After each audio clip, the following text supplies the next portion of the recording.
한번 따라해 보실까요? 여러 가지 시험을 당하거든. 여러 가지 시험을 당하거든.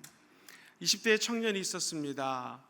어려서부터 늘 형과 함께 생활을 했는데 어느 날 이 형이 좀 자기와는 틀리다는 생각을 했습니다. 그런데 이 형님이 30살이 되던 해에 느닷없이 자기는 하나님의 아들이라고 얘기합니다. 그리고 요단강에 가서 물침례를 받고 하나님의 음성을 들었다고 합니다. 더 웃긴 것은 사람들이 그 형님을 따르기 시작합니다. 그리고 이 형님이 갑자기 집을 나가서는 그동안 목수로서 우리 모든 가족을, 식구들을 먹여 살렸는데 이제는 일도 안 하고 하나님의 아들이라고 하면서 막 돌아다니기 시작합니다. 이 청년은 마음속에 큰 상처를 받았습니다. 아니 어찌 하나님의 아들이라면 우리 집부터 돌봐야 될 텐데 시험이 다가옵니다. 시험은 두 가지가 있다고 그랬죠. 첫 번째 시험은 테스트라고 해서 하나님이 우리를 시험하는 거예요. 검증하는 것입니다. 옳은지 틀린지 실력이 향상되는지를 테스트하는 시험이 있고요. 두 번째는 템테이션이라고 해서 마귀가 우리를 유혹하는 게 있습니다. 이 야고보는 큰 시험을 하나님으로부터 받게 됩니다. 하나님은 우리 가족도 돌봐야 될 텐데 돌보지는 않고 갑자기 형이 나가서 저렇게 돌아다니고 집에는 들어오지 않고 점점 가세는 기울어 가니 큰 마음에 시험이 다가왔습니다. 이 청년의 이름은 야고보입니다. 어느 날 야고보는 변하여 오늘 이 야고보서를 기록하는 성경의 저자가 됩니다. 우리도 이 땅을 살다 보면 여러 가지 시험을 당하게 됩니다. 때로는 먹고 사는 것이 걱정될 때도 있습니다. 때로는 병마와 싸울 때도 있습니다. 야고보는 본인이 여러 가지 시험을 당하고 테스트를 당하고 검증을 당한 끝에 자기가 내린 결론을 이야기합니다. 만약 저와 여러분들에게 여러 가지 시험이 다가오거든 시련과 환난이 물밀듯 솟아오르면 우리는 어떻게 해야 될까요? 야고보서 기자는 세 가지의 답을 제공합니다. 첫 번째, 여러 가지 시험을 당하거든 기뻐하라 이야기합니다. 한번 따라해 볼까요? 기뻐하라. 우리 본문 말씀 1절과 2절 말씀을 같이 한번 읽어보도록 하겠습니다. 1절 시작. 하나님과 주 예수 그리스도의 종 야고보는 흩어져 있는 12지파에게 문안하노라. 내 형제들아, 너희가 여러 가지 시험을 당하거든 온전히 기쁘게 여기라. 이 야고보가 자기가 이렇게 시험을 당하면서 처음엔 형을 믿지 않았는데 1절에 보니까 예수 그리스도의 종, 하나님의 종이라고 표현을 합니다. 무엇을 의미합니까? 시련을 당하다 보니 깨달은 것이 있었는데 나는 예수님의 종밖에 안 된다는 것이죠. 그 시련을 통해서 내가 얻은 결론이 있는데 시험을 당하거든 온전히 기쁘게 여기라는 것입니다. 자, 기쁘게 여기라라는 말 속에는 어떤 의미가 담겨져 있을까요? 시험에 대한 올바른 개념은 무엇일까요? 시련 대처법. 아니 시련을 당하면 슬퍼해도 지금 모자를 판인데 야고보는 이야기합니다. 기뻐하라. 너무나 이치가 맞지 않습니다. 여러분 환난을 당하고 어려움을 당하면 고통 가운데 신음하면서 불평하고 원망해야 될 텐데 오히려 기뻐하라는 것입니다. 성경을 가만히 보면은 성경은 굉장히 역설적입니다. 이치가 맞지 않는 것 같습니다. 예를 들면 우리는 부유하고 돈이 많으면 그 사람 복 받았다고 얘기합니다. 근데 성경은 이렇게 얘기합니다. 가난한 자가 복이 있나니. 우리는 세상에서는 기뻐하고 아파트 값이 2달 만에 4억이 올랐어요. 얼마나 기쁩니까? 그런데 성경은 슬퍼하는 자에게 복이 있나니 이렇게 얘기를 합니다. 세상에서는 살고자 하면 살고 죽고자 하면 죽지 않습니까? 근데 성경은 죽고자 하는 자는 살아나고 살고자 하는 자는 죽으리라 거꾸로 이야기를 하는 것 같습니다. 제가 1억을 냈습니다. 옆에 있는 과부는 돈을 5천 원밖에 내지 않았습니다. 제가 더 많이 냈을 텐데 예수님 이렇게 말씀하십니다. 가난한 과부가 연보를 더 많이 넣었느니라. 도대체 왜 이럴까요? 성경은 오른밤을 치면 왼밤을 돌려대라고 얘기합니다. 우리 세상에서는 오른밤을 맞으면 어떡합니까? 먼저 그 사람에게 달려가야겠죠. 멱살을 잡고 그 다음에 반쯤 할렐루야 이게 해야지 우리 속이 풀릴 텐데 오른밤을 맞으면 왼밤을 돌려대라는 가르침을 주십니다. 저 원수를 성경은 사랑하라는 거예요. 왼손이 한 일을 오른손이 모르게 하라고 성경은 이야기합니다. 남에게 대접받기 원하니? 그러면 그 대접받고 싶은 대로 너도 남을 대접하라, 이렇게 가르칩니다. 아마 제가 얘기는 하지 않았지만 성경의 가르침은 굉장히 이치에 맞는 것 같지 않습니다. 오늘 이 본문도 시험을 당했니? 환난을 당했니? 고통을 당했느냐? 그러면 오히려 기뻐하라는 거예요. 왜 그럴까요? 성경에서 이야기하는 이 역설은 다 이유가 있습니다. 성도의 시련은 유익을 가져오기 때문에 그렇습니다. 시험이 당하면, 고통이 당하면 힘들고 어려운 것 같지만 그 뒤에는 하나님이 예비해 놓으신 복이 있다라는 거예요. 유익이 있다라는 것입니다. 어떤 유익이 있을까요? 시련을 당하게 되면 하나님의 뜻을 깨닫게 됩니다. 우리가 어려움에 봉착하게 되면 내 잘못을 깨닫게 됩니다. 시편 119편 71절은 이렇게 이야기합니다. 같이 한번 읽어보겠습니다. 시작. 고난 당한 것이 내게 유익이라. 이로 말미암아 내가 주의 율례들을 배우게 되었나이다. 이 고통당하기 전에는 하나님의 뜻이 무엇인지 모르고 하나님의 말씀이 어떤 맥락에서 이야기하는지를 몰랐는데 고통을 당한 것이 나에게는 유익이라는 것이죠. 이 고난과 환난과 시련을 통해서 하나님의 뜻을 알게 되었다라는 거예요. 시련을 통하여 더 큰 은혜와 축복을 받는다라는 것입니다. 자, 앞에는 홍해, 붉은 바다가 흐릅니다. 뒤에는 당시 세계 최대 강국의 이집트 군대가 우리 이 이스라엘 사람들을 향하여 쫓아옵니다. 진퇴양난입니다. 풍전등화 같은 위태로운 상황입니다. 그러나 그 앞에 홍해가 있기 때문에 나중에 홍해가 갈라지는 기적이 일어나게 되어 있습니다. 광야에 갔더니 먹을 게 없습니다. 이런 고난을 당하자 하늘에서 만나가 내리기 시작합니다. 마라라는 곳에 가서 물을 마셨는데 물이 씁니다. 우리도 인생을 살다 보면 마라와 같은 인생의 쓴물을 만날 때가 있습니다. 고난을 당할 때가 있습니다. 그러나 우리 주님께 기도하면 그 쓴물이 변하여 단물 되는 역사가 나타나게 될 줄 믿습니다. 고난은 고난으로 끝나지 않아요. 우리 예수 믿는 사람들에게는, 크리스찬들은 고난이 결국에는 고난 뒤에 다가올 축복을 기대하게 만든다라는 것입니다. 사랑하는 성도님들, 베드로전서 4장 12절로 13절을 한번 다 같이 읽어보겠습니다. 시련을 당하면 오히려 주님의 영광을 나타나게 된다는 말입니다. 같이 한번 읽어볼까요? 시작. 사랑하는 자들아, 너희를 연단하려고 오는 불시험을 이상한 일 당한 것 같이 이상히 여기지 말고 오히려 너희가 그리스도의 고난에 참여하는 것으로 즐거워하라. 이는 그의 영광을 나타내실 때에 너희로 즐거워하고 기뻐하게 하려 함이라. 할렐루야. 불시험을 당하면 이거 이상하다, 왜 나에게 불시험이 오지? 이렇게 생각하지 말라라는 것입니다. 오히려 내가 예수님의 고난에 참여하는구나, 할렐루야, 이렇게 즐거워하라는 거예요. 왜 그럴까요? 즐거워하고 그 시험을 당할 때 적극적으로 하나님께 기도를 하면 그분의 영광이 나타납니다. 그리고 우리의 진정한 즐거움과 기쁨이 찾아오게 된다는 것입니다. 여러분, 예수 그리스도를 믿고 하나님의 자녀된 것을 확신하시는 분들은 한번 아멘 해볼까요? 그럼 우리가 자녀가 되었습니다. 자녀라고 하는 단어는 다시 말하면 상속자가 되었다라는 거예요. 저 여러분들의 아버지는 하나님이십니다.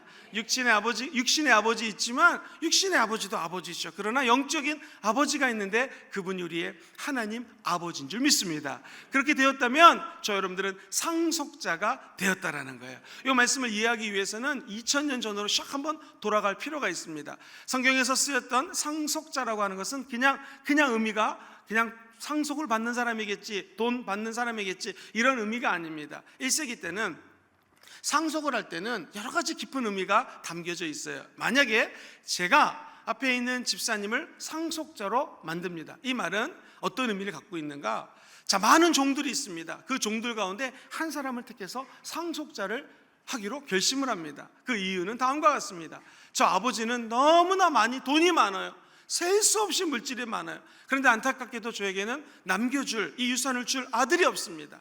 그러면 때로는 내 종들 가운데서 한 사람을 택합니다. 두 번째, 제가 마음속으로 택한다면은 공표를 합니다. 자, 이 사람이 내 아들이 되었다 라고 축하하면서 종이 아들로 변하게 됩니다. 저 여러분도 영적으로는 예수 믿기 전에는 저 애굽에서 종살이하던 바로왕 밑에서 종살이하던 노예 생활하던 사람이었습니다. 그러나 하나님이 웬 은혜로 어느 날 그 종보다도 못한 인생을 사는 사람들을 향하여 말씀하십니다. 내가 너를 지명하여 불렀나니 너는 내 것이라는 거예요.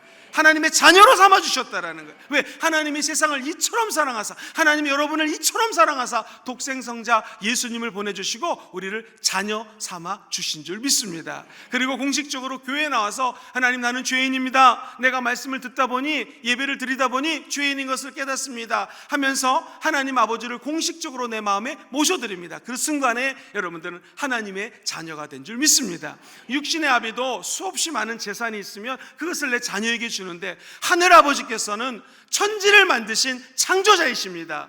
온 천하 만물이 우리 하나님 아버지의 소유라는 것이죠. 그럼 저 여러분들에게 상속자로 그 상속물을 허락하여 주실 줄 믿습니다. 또 하나, 상속자는 재산이 너무 많아서 물질을 주기 위해서 내 아들을 상속자로, 양자로 받아들이기로 하고요. 또 하나는 제 이름을 물리기 원하기, 제 이름을 영원히 남기기 위해서 상속자를 세운다라는 거예요. 예를 들면 제 이름이 김영근이면 이제 이 집사님은 제 아들이 되었기 때문에 김영근 2세가 되고, 또 아들을 낳으면 김영근 3세가 되는 거예요. 제 이름을 남기기 위해서 상속자를 제가 택한다라는 것입니다. 저 여러분들이 예수님 믿어 하나님의 자녀가 되었으면, 믿으시면 다시 한번 아멘 해볼까요? 왜 하나님 우리를 자녀 삼았습니까? 그것은 우리를 통하여 하나님의 이름이 영원토록 남아야 된다는 거예요. 그분의 영광이 영원토록 드러나야 된다는 것입니다. 사랑하는 성도님들, 여러분이 하나님의 자녀입니다. 그러면 상속자입니다. 성경은 이렇게 얘기합니다. 자녀이면 또한 상속자, 곧 하나님의 상속자요. 같이 한번 읽어볼까요? 시작. 자녀이면 또한 하나님의 상속자, 곧 하나님의 상속자요. 그리스도와 함께 한 상속자니 우리가 그와 함께 무엇을 받기 위하여? 영광을 받기 위하여. 자, 모두 함께 받아야 돼요. 고난도 함께 받아야 할 것이니라. 로마서 8장 17절 말씀입니다. 여러분, 하나님의 상속자가 된 것을 축하드립니다. 진정한 상속자는 누구인가? 하나님의 자녀가 되었으면, 이제 아버지의 아들이 되었으면 아버지가 당하는 고통이 내 고통이 되어야 된다는 거예요. 예수 그리스도가 영광을 받기 위하여 십자가에 돌아가셨습니다. 그 영광을 받기 위하여 저 여러분들도 십자가의 고난에 함께 참여해야 된다는 것이죠. 이게 진정한 아들이라는 거예요. 아버지는 고통 가운데 신음하고 있는데 아들은 나 몰라 라고 돌아다니면 그게 진짜 아들이겠습니까? 왜? 저와 여러분들은 기억하셔야 됩니다. 시련 뒤에 하나님의 은혜가 감춰져 있다는 거예요. 고난 뒤에 하나님의 축복이 있다는 거예요. 그것을 생각하고 기뻐할 수 있다는 것입니다. 사랑하는 성도님들, 우리 예수님을 한번 보십시오.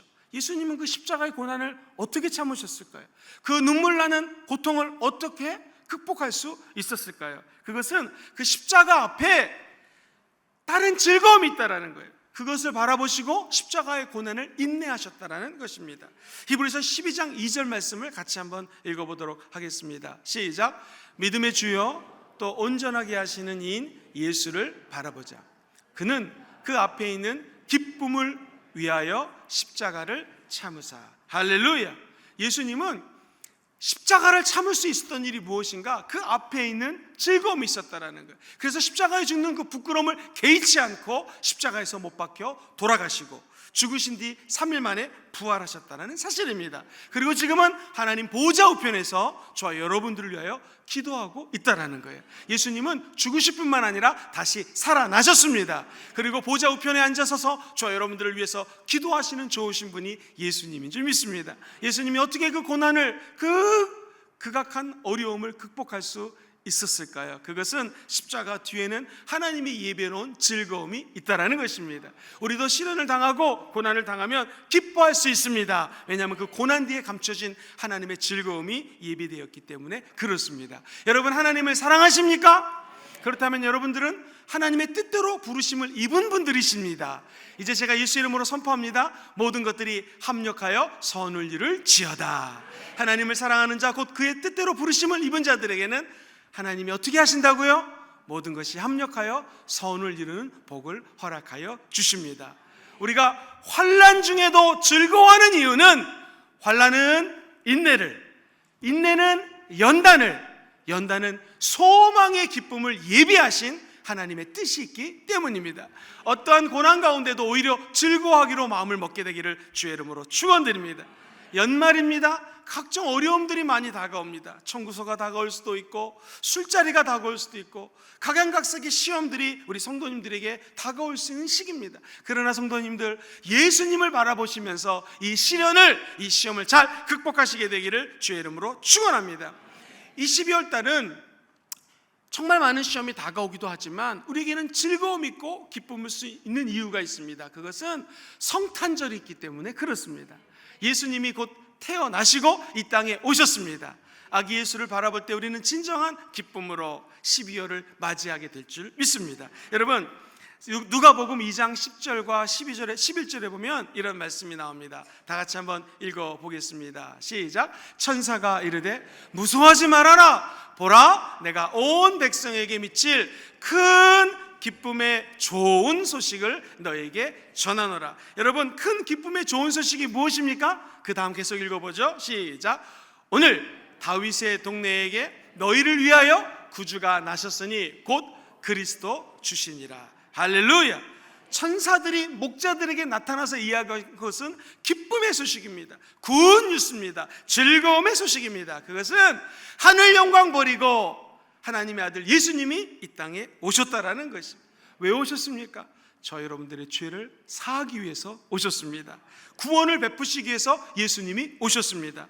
그리고 슬픔 당한 분이 있습니까? 그 슬픔을 변하여 기쁨으로 변화시키기 위해서 오셨다라는 것입니다. 오늘 눈물을 흘리시는 분이 계십니까? 눈물이 변하여 천국의 기쁨이 이 가운데 임하게 될 것입니다. 고통당한 분이 계십니까? 예수님이 오시면 그 마음에 위로하시고 하나님의 새로운 힘을 제공하여 주실 것입니다. 오늘 기쁨을 한가득 안고 돌아가시는 여러분 되기를 주의 이름으로 축원합니다. 예수님은 어린 아기로 이 땅에 오셨습니다. 우리도 어린 아이처럼 이 사실을 믿으면 구원을 받습니다. 예수님이 우리의 구세주가 되시고 천국까지 인도하게 될 것입니다. 이것이 진정한 기쁨이라는 것이죠. 한 가지 더 말씀드리고 싶은 것이 있습니다. 예수님이 이제 기쁨 소식으로, 기쁜 모습으로 오셨어요. 이것이 끝일까요? 아니요. 우리 예수님은 세상을 떠나 아버지께로 가실 때에도 기쁨을 우리에게 충만하게 주기 원하십니다.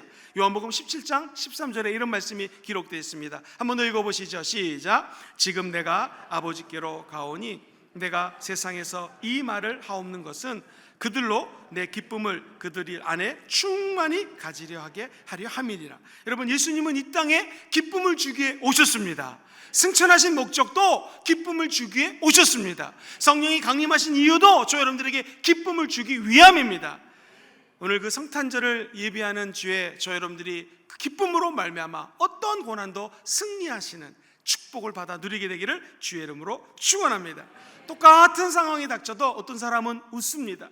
똑같은 상황이 닥쳐도 어떤 사람은 슬퍼합니다. 그 이유가 무엇일까요? 어떤 사람은 감사하고 똑같은 환난 앞에 어떤 사람은 불평, 분만 그리고 원망합니다. 진짜 기쁨은 무엇일까요?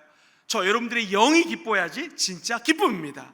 육신의 기쁨이 아닌 영적인 기쁨을 사모하시고 오늘 예수로 말미암아 영적 기쁨을 충만히 얻어가는 여러분 되기를 주의 이름으로 축원합니다. 어떠한 시련이 다가와도 십자가 예수를 바라보시면서 깊이 십자가를 묵상하면 그 고난이 우스워 보입니다. 어떠한 아픔이 있고 질병이 있다 할지라도 십자가 예수 그리스도를 바라보며 즐거워하시다 보면 그 고난, 아픔, 질병, 환난들이 우스워져 보이게 될 줄 믿습니다. 한 번의 웃음소리가 갖는 큰 비밀을 오늘 저와 여러분들이 체득하시고 돌아갔으면 참 좋겠습니다. 결국 더 잘 웃는 것이 더 잘 사는 길입니다. 할렐루야. 더 잘 기뻐하고 즐거워하는 것이 더 잘 믿는 것입니다. 더 잘 웃는 것이 큰 복을 받는 비결이 되게 될 줄 믿습니다. 이 땅에 오신 우리 예수님을 생각하시면서 이번 한 주도 웃음으로 시작하시고 다시 다음 주에 웃음으로 만나게 되기를 주의 이름으로 축원합니다. 이처럼 너희 가운데 여러 종류의 시험이 다가올 수 있다라는 것이죠. 그때 잊지 말아야 될 것은 기뻐하라. 할렐루야.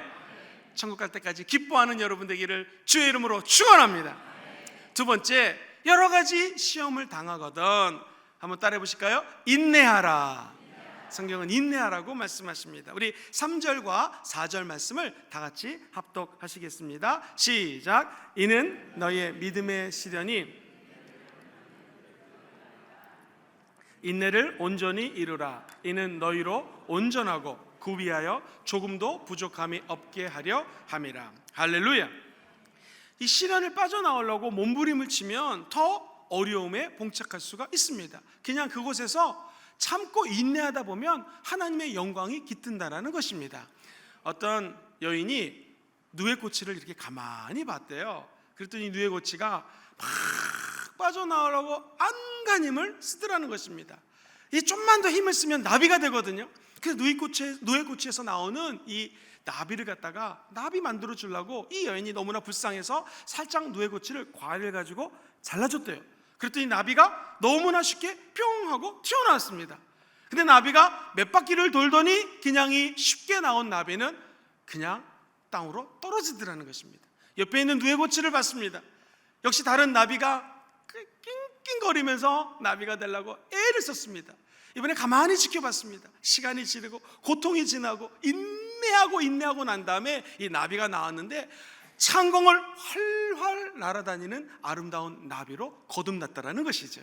우리도 마찬가지입니다. 인생을 살다 보면 고난을 당할 때가 있습니다. 알을 깨고 나와야 됩니다. 누에고치를 벗어나야지 나비가 됩니다. 여러분, 꽃들에게 희망을 주는 나비 같은 존재가 되기를 원하시면 아멘 해볼까요? 그러려면 누에고치의 삶을 때로는 즐겨야 됩니다. 인내해야 됩니다. 누가 와서 나를 도와준다, 누가 나에서 이 누에고치로부터 나비가 될 수 있도록 도움을 베푼다, 감사하죠. 그러나 그것이 좋은 게 아닐 수 있습니다. 끝까지 인내하시고 푸른 창공을 날아다니는 나비처럼 하나님의 영광에 참여하는 여러분 되게 될 줄 믿습니다. 어떻게 이게 가능합니까? 힘들고 어렵고 눈물을 흘릴 때가 있더라도 끝까지 인내하십시오. 야곱이라고 하는 사람을 보십시오. 이름 그대로 거짓말하는 사람입니다. 아버지까지 속입니다. 결국 장자권을 자기가 가지게 됩니다. 욕심을 내게 되죠. 그 외에 있는 수없이 많은 야곱은 시련을 당하고 환난을 당하고 고난 속에 봉착합니다. 오죽하면 그가 창세기 47장 9절에 이렇게 고백합니다. 내가 험악한 세월을 살았습니다. 무엇을 의미합니까? 인생을 종착역에 돌이켜보니 정말 많은 시련을 당했다라는 것이죠. 점차 이 야곱은 성화되어서 하나님만 바라보는 존재로 변화되게 됩니다. 창세기 49장으로 넘어가면 야곱은 이미 예전에 거짓말하고 도둑질하고 사기치는 사람이 아닙니다. 성숙한 사람으로 변화된다라는 것이죠. 우리도 우리에게 다가오는 수없이 많은 시험이 있습니다. 환난이 있습니다. 조금 더 참고 인내하게 되기를 주의 이름으로 축원합니다. 우리의 신앙이 성숙하게 변화될 것입니다. 모세를 바라보십시오. 그가 처음에는 사람을 쳐 죽일 정도로 성격이 불같았습니다. 힘도 셌습니다. 고대 근동의 왕자들은요, 외국어를 5개 이상 했습니다. 똑똑했습니다. 웬만한 몽둥이만 하나 갖고 있으면 웬만한 사람을 다 쳐 죽일 수 있는 힘이 있었어요. 불같은 성격의 소유자였습니다. 그러나 그가 사람을 죽이고 광야로 들어가서 40년 동안 헤맵니다. 거기서 고난을 당합니다. 철저히 낮아집니다. 쓰러집니다. 자빠질 줄 알고 눈물을 흘릴 줄 아는 사람으로 변화됩니다. 그러자 그가 40년이 지나자 성경은 지면에 어떤 누구도 이 모세처럼 온화한 사람, 온유한 사람은 없다고 성경은 말씀합니다. 우리도 인생의 광야에 들어올 때가 있습니다. 여기에 필요한 것은 인내하는 것입니다. 조금만 참고 조금만 견디십시오. 반드시 좋은 일이 일어나게 될 줄 믿습니다. 해외에서 유학생들을 지도하다 보면 가장 힘들 때가 있어요. 그것은 뭐냐면 우리로 치면 대학교 4학년 무렵에 졸업시험을 보는데 이 구두로 시험을 볼 때가 있습니다. 교수들 앞에서, 박사학위 소지자들 앞에서 바첼라 학부 학생들이 나와서 오럴 테스트를 하는 거예요. 구두로 시험을 봅니다. 정말 어렵습니다. 그리고 마지막 시험 보는 것이 정말 졸업고사가 어렵습니다. 그때 많은 청년들이 와서 목사님 너무나 힘듭니다. 정말 여기까지 달려온 거 기적이었는데 학업을 포기하고 싶습니다. 그냥 우리로 치면 전문대학교 학위로 만족하길 원합니다. 그때 우리가 같이 기도하면서 권면하는 것이 있습니다. 조금만 인내하라고. 이 배첼러 학위를 끝날 수 있는 유일한 방법이 있는데 한 가지 방법은 끝까지 포기하지 않으면 졸업을 할 수 있다고 이렇게 기도합니다. 그러면 한 몇 달 지나면 졸업을 하게 되어 있습니다. 우리도 마찬가지입니다. 어떤 시험을 당하고 있는 분 계십니까? 조금 더 인내하십시오. 조금 더 포기하지 마십시오. 우리 주님이 도와주실 것입니다.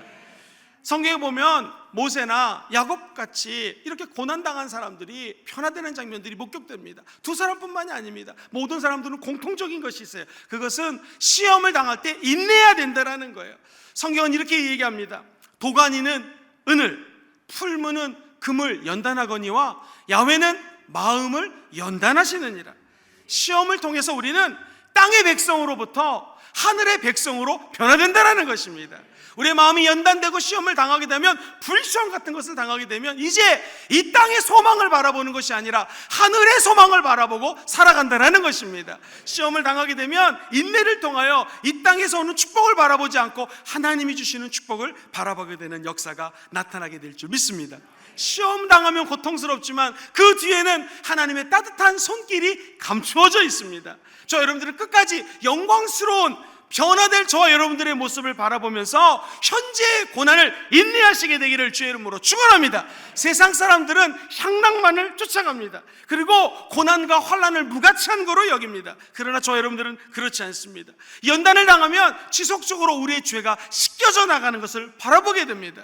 그리고 욥기서 우리가 찬양 가사에 자주 부르는 것처럼 드디어 이렇게 고백할 수가 있습니다. 우리 욥기서 23장 10절 말씀을 다 같이 한번 읽어보겠습니다. 시작. 그러나 내가 가는 길을 그가 아시나니 그가 나를 단련하신 후에는 내가 순금같이 되어 나오리라. 할렐루야. 절망하지 마십시오. 낙심하지 마십시오. 끝까지 인내하는 자에게는 열매를 맺게 될 것입니다. 우리가 성경에 보면 좋은 땅에 씨앗이 뿌려졌다. 자, 이 말은 무엇을 의미하는가? 열매를 맺게 된다는 것인데, 이 열매 맺는데도 중요한 포인트가 있습니다. 우리 한번 성경 말씀을 통해서 같이 한번 알아보겠습니다. 누가복음 8장 15절 말씀 같이 읽어볼까요? 시작. 좋은 땅에 있다는 것은 착하고 좋은 마음으로, 첫째 말씀을 듣고, 두 번째 뭐예요? 지키어, 세 번째 인내로 결실한다는 거예요. 오늘 말씀을 들을 때 하나님의 열매가 이미 맺어지게 된다는 것이죠. 그 말씀대로 한 주 동안 살아가다 보면 열매가 맺어진다는 것이죠. 근데 그것을 지키는 것이 얼마나 어렵습니까? 인내해야 된다는 거예요. 인내함으로 말씀대로 지키고 말씀대로 참고 견디다 보면 반드시 결실하는 날이 오게 될 것입니다. 예수 그리스도의 십자가의 인내는 사람을 변화시킵니다. 아까 그 청년, 예수를 모르고 의심하고 하나님의 아들인 것을 깨닫지 못했던 그 청년, 그가 어떻게 변화되었을까요? 어떻게 순교까지 할 수 있었을까요? 그는 부활 이전에는, 예수 그리스도의 부활 이전에는 예수님을 불신했습니다. 그러나 부활을 목격하고 난 다음에 그의 삶은 변화되게 된다는 거예요. 결국 십자가 예수를 만나게 되면, 부활하신 예수를 만나게 되면 변화되는 역사 임하게 될 줄 믿습니다. 고린도전서 15장 3절과 8절에 보면 이런 말씀이 나와요. 한번 같이 천천히 읽어보죠. 시작. 내가 받은 것을 먼저 너희에게 전하였노니 이는 성경대로 그리스도께서 우리의 죄를 위하여 죽으셨고 장사 지낸 바 되셨다가 성경대로 사흘 만에 다시 살아나사 게바에게 보이시고 후에 12 제자에게와 그 후에 500여 형제에게 일시에 보이셨나니 그 중에 지금까지 대다수는 살아있고 어떤 사람은 잠들었으며 그 후에 누구에게 나타나요? 야고보에게 보이시고 그 후에 모든 사도에게 보이시고 맨 나중에 만삭되지 못하여 난 자 같은 나의, 여기서 나는 누굽니까? 바울에게도 보이셨다는 거예요. 한번 저를 보시죠. 제가 사도 바울입니다. 이 말씀을 기록하면서 이러는 거예요. 예수님이 죽으신 지 사흘 만에 부활하셨습니다. 할렐루야. 그리고 게바는 베드로거든요. 베드로와 수없이 많은 제자들에게 나타나셨어요. 그리고 예수님이 승천하는 장면이 500명이 봤다라는 거예요.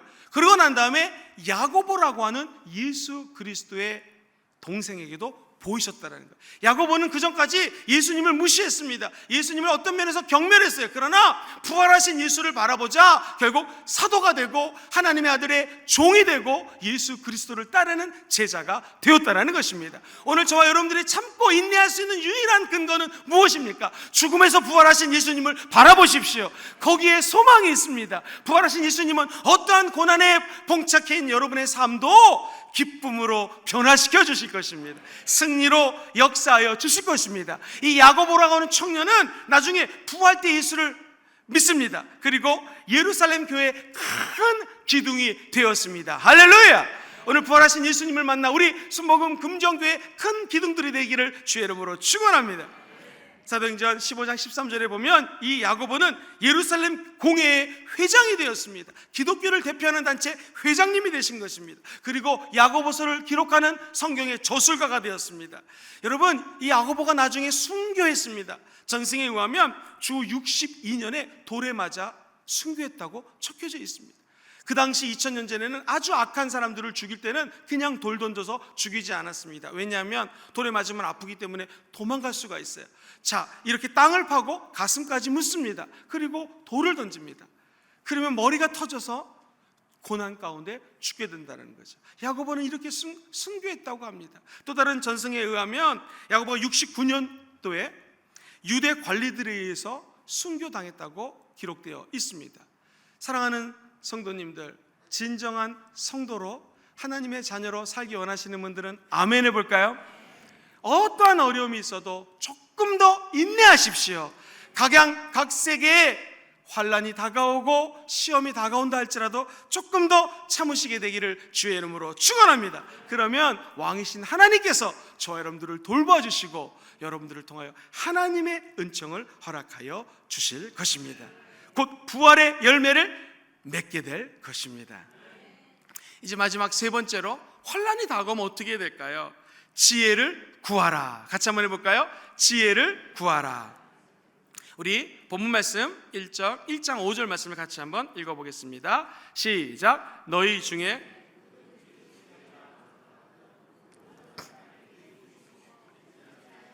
하나님께 구하라. 그리하면 주시리라. 시험을 이길 수 있는 지혜를 구해야 된다는 것입니다. 여기 가만히 이 지혜, 우리가 잘 아는 이 말씀을 읽어보면 너희 중에 지혜가 부족하니 그러면 하나님께 지혜를 구하라. 그러면 그분은 후히 주시고 꾸짖지 아니하시면서 지혜를 주신다고 말씀하십니다. 이 말씀을 가만히 보면 앞에 있는 말씀과 연결을 해보니 지혜를 받아 시험으로부터 벗어나기 원하시는 분들은 아멘 해볼까요? 이 시험과 지혜가 연관이 되어 있다는 거예요. 좀 더 깊이 이야기하면 우리가 환난을 당하고 시험을 당할 때 하나님이 주신 지혜로 시험을 극복하면 하나님의 자녀로서 영광이 드러난다는 거예요. 그런데 내가 시험 당할 때 인내해야지 악을 쓰고 기를 쓰면서 자기 인내력으로 이 시험을 극복하게 되면 결국에는 오히려 더 안 좋은 결과를 나타낼 수도 있다는 거예요. 사람의 힘으로 맹목적으로 겪는 시험은 오히려 그 사람을 나쁘게 변화시킬 수 있다는 거예요. 그러나 기도해서 하나님 주신 지혜로 시험을 겪어나게 되면 사람이 성숙하게 변화된다는 것이. 한번 예를 들어 보겠습니다. 똑같이 열을 가합니다. 그런데 버터는 어떻게 됩니까? 녹습니다. 똑같이 열을 가하지만 계란을 물에 넣고 열을 가하면 어떻게 됩니까? 딱딱해집니다. 똑같이 열을 가합니다. 얼음은 어떻게 될까요? 녹습니다. 똑같이 열을 가합니다. 진흙은 어떻게 됩니까? 단단해진다는 거예요. 우리가 시험의 불구덩이 안에 들어올 수가 있습니다. 저 여러분들이 지혜를 구하고 하나님께 나아가면 우리의 마음이 얼음 녹듯이 녹게 된다는 것이죠. 더 단단해지지 않습니다. 성경적 표현으로 완악해지지 않는다는 것입니다. 시험을 당할 때 세상 사람들이 인내하고 막 극복하고 수행을 하고 절에 가가지고 돌을 닦고 자기 몸을 심지어는 해하면서까지도 인내하려고 하는 것하고 기독교의 인내는 틀립니다. 우리는 시험을 당하면 기뻐합니다. 할렐루야. 참고 견뎌냅니다. 왜? 예수님이 함께하기 때문이죠. 더 중요한 것은 이 시험을 풀 수 있는 능력이 없기 때문에 하나님께 지혜를 간구한다는 것입니다. 그럼 하나님이 지혜를 허락하여 주시게 될 줄 믿습니다. 여러분, 두 나무가 있어요. 하나는 뿌리가 내려져 있고 살아 있습니다. 열매를 맺었네요. 사과면 사과, 배면 배를 맺었습니다. 여기에는요, 지속적으로 햇빛이 내려지게 되면 더 많은 열매를 맺고 향기로운 과실을 맺게 될 것입니다. 그런데 두 번째 나무는 뿌리가 없어요. 말라 있어요. 어떻게 됩니까? 열이 지속적으로 비치게 되면 결국에는 열매도 비틀어질 것이고 나무 가지도 없어지게 될 것입니다. 저 여러분들은 우리의 뿌리가 성령의 생수의 강가에 심겨져 있는 줄 믿습니다. 성령님의 찬란한 빛이 시간마다 순간마다 때마다 저 여러분들에게 내리치게 될 줄 믿습니다. 생명력이 있는 사람은 햇빛이라는 고통 또는 시험, 어려움이 있다 할지라도 끝까지 인내하게 되어 있습니다. 종국적으로 우리는 아름다운 삶의 열매를 맺게 될 것입니다. 목사님, 무슨 열매를 맺습니까? 성령의 열매를 맺게 될 것입니다. 한번 따라해 보시죠. 사랑, 희락, 화평, 오래 참음, 자비, 양선, 충성, 온유, 절제, 이와 같은 열매를 맺는 것을 성령이 역사하시면 어떤 것도 금지할 수 없다라는 것이죠. 시험은 누구나 당합니다. 초등학교 1학년도 시험 문제를 풀어야 되고, 대학생도 풀어야 되고, 박사과정에 가도 풀어야 되고, 아니 졸업을 하고 직장 생활에도 시험은 보게 되어 있습니다. 그리고 결혼하면 또 다른 시험이 노출되어 있습니다. 우리가 해야 될 것이 있습니다. 우리는 지혜가 없으니 성령님 지혜를 허락하여 주옵소서. 그때 하나님의 은혜가 임하게 될 것입니다. 여러분, 손해보지 않는 가장 안전한 비즈니스가 있습니다. 뭘까요? 기도입니다. 기도. 오늘 본문 말씀은 이렇게 말씀합니다. 우리 한 번 더 1장 5절 말씀을 같이 한번 읽어보도록 하겠습니다. 1장 5절 말씀입니다. 시작. 너희 중에 누구든지 지혜가 부족하거든